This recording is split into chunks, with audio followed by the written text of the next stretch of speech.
The Young and the Restless spoilers, shock, please like, share, and subscribes to my channel. Audra always kept her wounds hidden and she was afraid of bothering Noah. Their love had ended several years ago and now they were just friends. But now Audra wanted to tell the whole truth. She didn't want to hide it anymore. Everything needed to be revealed. But Audra had developed that version of the past with a cruelly intriguing twist. Their child wasn't dead. Their child was still alive. Their child still existed. Noah needed to know the truth. He had always blamed Audra for losing their child, but that wasn't the truth. Shock came first, then disbelief, then a surge of emotion so intense he could barely breathe. He stared at Audra as if he could truly change himself if he looked at her long enough. He wanted to call her a liar. He wanted proof details to reclaim every lost year in a single breath. But hidden beneath that rage was something more vital than his storm hope. A terrifying, fragile, blind hope. Noah was a good man, but when he met Allie, he abandoned Audra and didn't care about her at all, leaving her heartbroken. When Audra told him the children were living with their maternal grandparents, the truth became even more painful. Noah cried out, asking if it was true. It meant an entire lifetime had slipped out of his grasp. Birthdays, first words, pains, fears. Familiar routines. A favorite toy, a favorite song, a voice Noah had never heard, call him by any name. The reality of that absence overwhelmed him with a power that almost humiliated him. He had not only wasted time, he had erased from the very beginning of his child's life. And the joy that surged within him, knowing the child was alive, could not remain pure for more than a moment, for it was immediately poisoned by the grief of all that he had missed. Audra witnessed all of this unfolding before him, and for the first time in a long time, she could not hide her true feelings behind her confident facade. She had built the foundation of her life on control strategy, the ability to stay 3 steps ahead of everyone else, but none of that could protect her in the face of healer every moment of reckoning. This was the secret that had orchestrated her chosen potions for so long. The truth, which she carried not only as information but also as emotional leverage, error image loops, and longing. She had never stopped loving Noah, not in the most important way to her.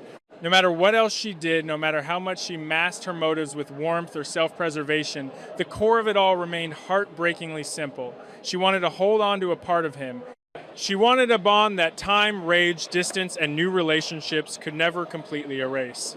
Knowing that their child existed had chosen for her an eternal thread between them, and at some point that thread had become the justification for all that she refused to reveal. But love doesn't equate to naivety.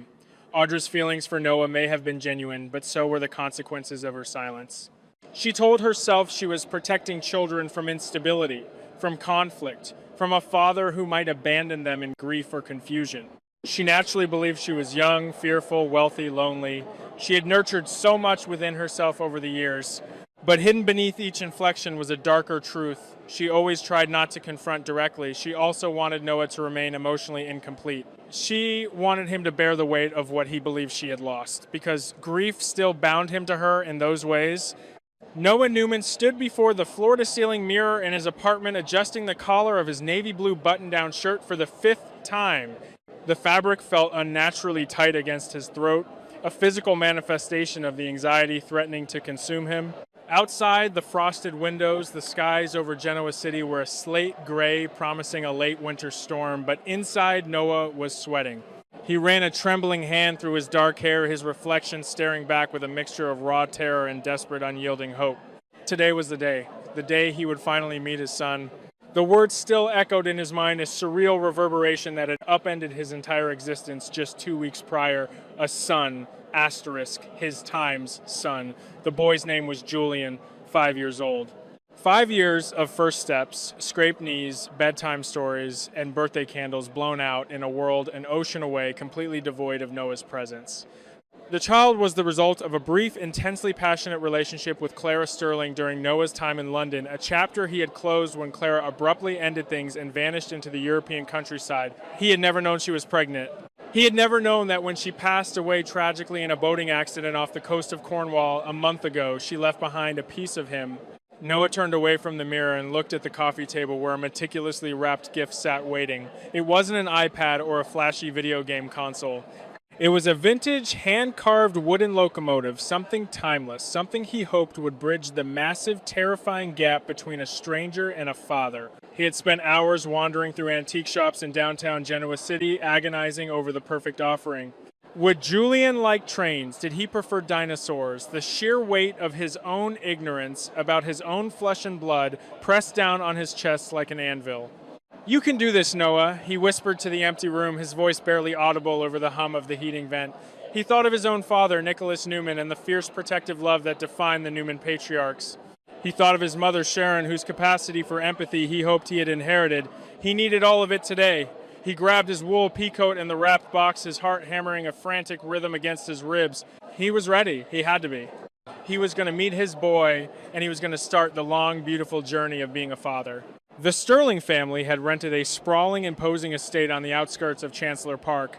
As Noah's car crunched over the gravel driveway, the sheer scale of the stone mansion felt designed to intimidate. He took a deep, shuddering breath, clutching the wooden train set to his chest like a shield, and walked up to the heavy oak doors. A stern-faced butler ushered him into a grand drawing room, suffocating under the weight of dark mahogany furniture, velvet drapes, and the cloying scent of potpourri and old wealth. And there, standing by the crackling fireplace, was the boy. "Julian?" Noah's breath caught in his throat. The world seemed to stop spinning. The boy had Clara's delicate, aristocratic jawline, but the eyes, the deep, soulful, dark eyes, were a mirror image of Noah's own.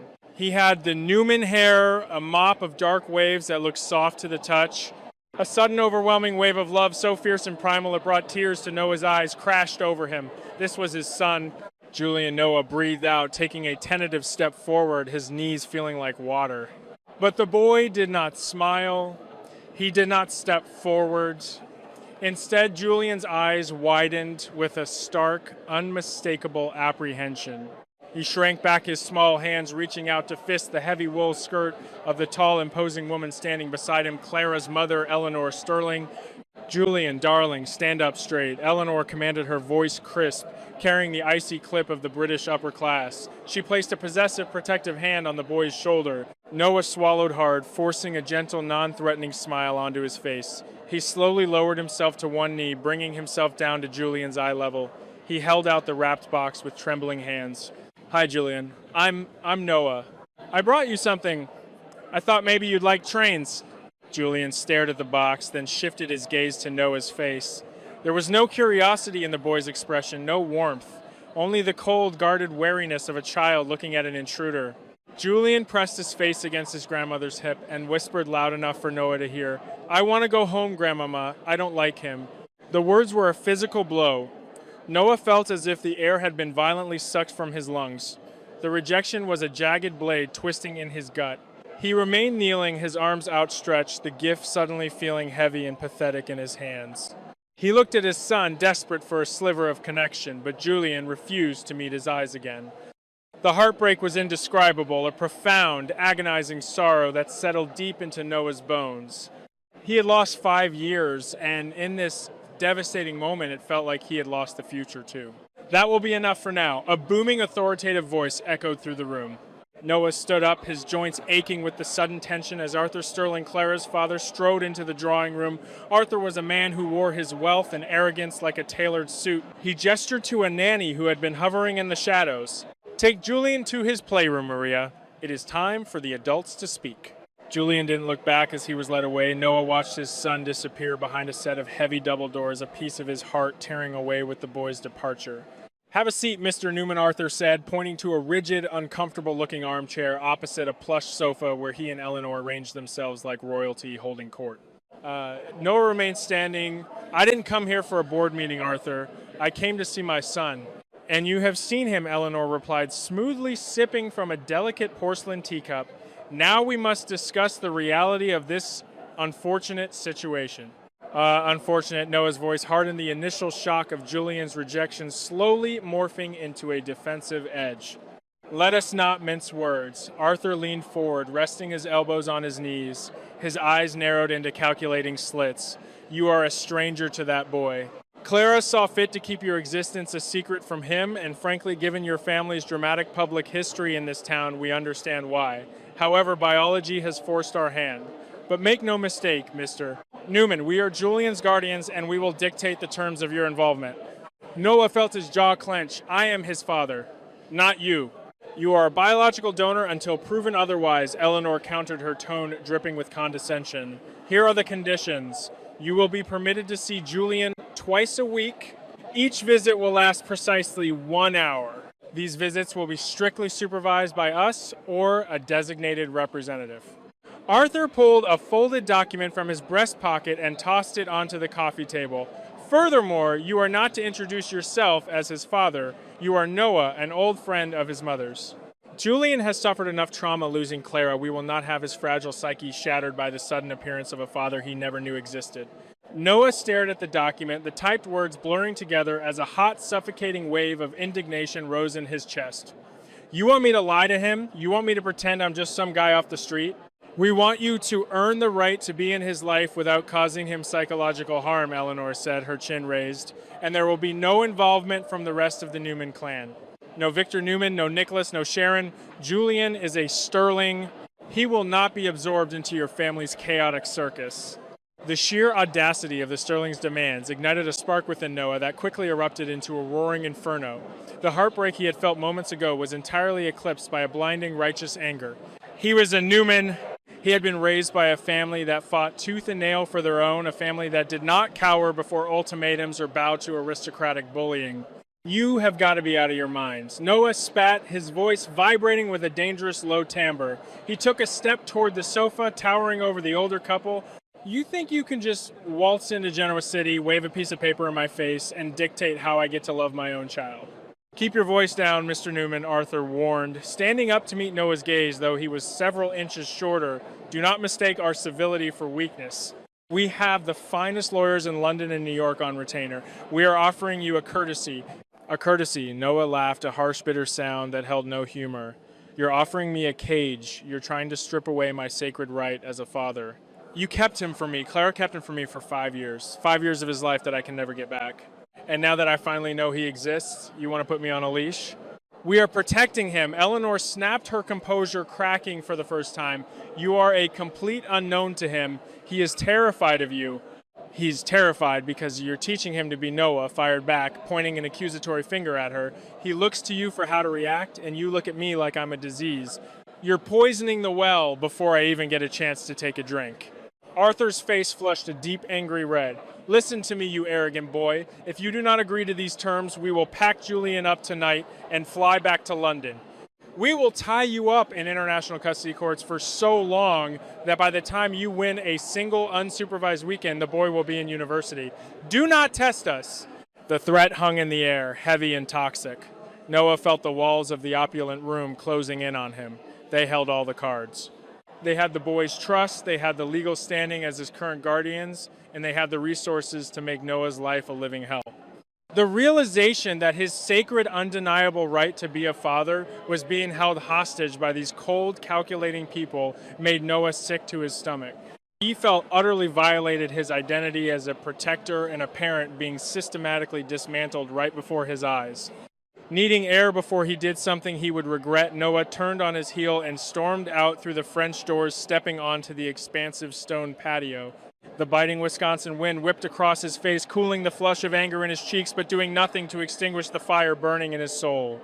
He gripped the icy stone balustrade, his knuckles turning white, and stared out at the manicured, frost-covered lawns. His chest heaved as he fought to control his breathing. The feeling of helplessness was a bitter pill, one he refused to swallow. He thought of his grandfather, Victor Newman. Victor would never allow anyone to dictate terms regarding his family. Victor would crush them. Noah wasn't his grandfather. He didn't have that same ruthless Machiavellian streak, but he shared the same blood. He shared the same unyielding stubbornness. I will not step back, Noah muttered to the wind, his voice a gravelly vow. I won't let them do this. He realized then that anger, while justified, was a tactical error. The Sterlings wanted him to lose his temper. They wanted him to act like the volatile, unpredictable Newman they believed him to be, so they could justify keeping Julian away. If he fought them with rage, he would lose the war. He had to play the long game. He had to be smarter, more patient, and more resilient than they could ever anticipate. Noah closed his eyes, visualizing Julian's face, the boy's dark eyes, so full of fear and confusion. Noah swore right then and there that he would reclaim his rightful place in his son's life. He would endure their humiliating rules. He would sit through their supervised 1-hour visits. He would swallow his pride and play the role of the friend if that was what it took to get his foot in the door. He would scale whatever walls they built, not with a battering ram, but with persistent, undeniable love. He would not be erased. He was Julian's father, and nothing, not the Sterlings, not the Atlantic Ocean, not even the boy's current indifference was going to change that. Having regained his composure, Noah turned back toward the French doors. He needed to accept their terms, at least for now, to ensure he could see Julian again. But as he stepped back into the warmth of the mansion, he paused. The drawing room was empty. Arthur and Eleanor's voices could be heard echoing from the adjacent study, engaged in a hushed, heated argument about him. Noah moved silently across the room, intending to interrupt them when he noticed the heavy double doors leading to the playroom were slightly ajar. Drawn by an invisible magnetic pull, Noah walked softly toward the gap and peered inside. The room was massive, filled with expensive untouched toys. In the center of the plush Persian rug sat Julian. The boy had abandoned the pristine battery-operated cars and was instead struggling with the wooden train set Noah had brought. Noah had left it on the coffee table in his haste, and somehow Julian had sneaked out to retrieve it. The boy was trying to connect the wooden engine to the coal car, but the magnetic clasps were tricky, requiring a specific alignment. Julian's small brow was furrowed in frustration, his lower lip jutting out in a pout that was so painfully reminiscent of Noah's sister's summer when they were kids. Without thinking, Noah pushed the door open and stepped inside. He didn't speak. He didn't want to break the fragile silence and send the boy running. He moved slowly, sinking to his knees on the rug opposite Julian. Julian froze his eyes, darting up to Noah's face. The fear was back, the instinct to flee evident in the tension of his small shoulders. Noah held his breath. He kept his hands visible, resting them gently on his thighs. He offered a soft, reassuring smile, nodding toward the train. Julian looked down at the wooden pieces in his hands, then back at Noah. The seconds stretched into eternity. The air in the room felt suspended, pregnant with a terrifying, beautiful potential.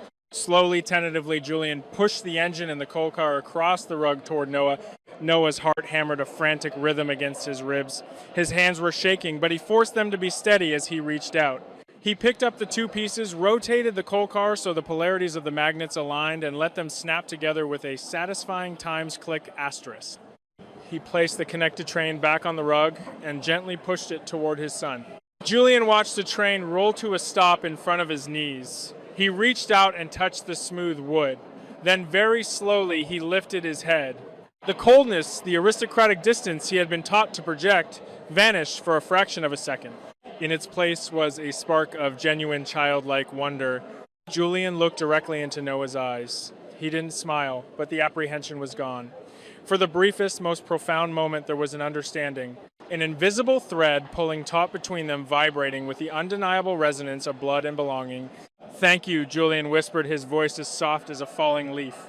Noah felt a tear slip down his cheek, hot and fast. He didn't wipe it away. "You're welcome, Julian," he whispered back, his voice thick with emotion. Before anything else could be said, the heavy footsteps of the nanny sounded in the hallway. Julian quickly grabbed the train and scrambled to his feet, retreating to the far corner of the room just as Maria entered. The moment was broken, shattered like glass, but the magic of it remained suspended in Noah's soul. Noah walked out of the Sterling estate 20 minutes later, having signed Arthur's draconian contract with a steady hand and a calm demeanor that had visibly unsettled the older couple. He stepped out into the freezing Wisconsin afternoon, the winter storm finally beginning to break, sending fat white flakes spiraling down from the gray sky. He walked to his car, his boots crunching loudly on the gravel. Before opening the driver's side door, he stopped and looked back at the imposing stone facade of the mansion. Behind one of those darkened windows was his son. The pain of the initial rejection still ached in his chest. The fury at the grandparents' cruel restrictions still simmered in his veins. But superseding it all, rising above the doubt and the fear and the anger, was a towering, indestructible sense of purpose. That single fleeting moment on the playroom floor had changed everything. It had proven that beneath the fear instilled by the Sterlings, beneath the tragic loss of his mother Julian, was just a little boy looking for a connection. And Noah was going to be the one to give it to him. Noah rested his hand on the cold roof of his car, making a silent, solemn vow to the universe, to Clara's memory, and most importantly to the little boy inside that house. He swore he would prove himself. He would show up every Tuesday and Thursday for his allotted hour. He would endure the condescending glares of Arthur and Eleanor. He would be patient, he would be kind, and he would be an immovable rock in Julian's chaotic worlds. He would never, ever give up the effort to build the family affection that had been stolen from them. "I'm here, Julian," Noah whispered into the falling snow, his breath pluming in the freezing air, his resolve hardening into diamond. "I'm your father, and I am never going away."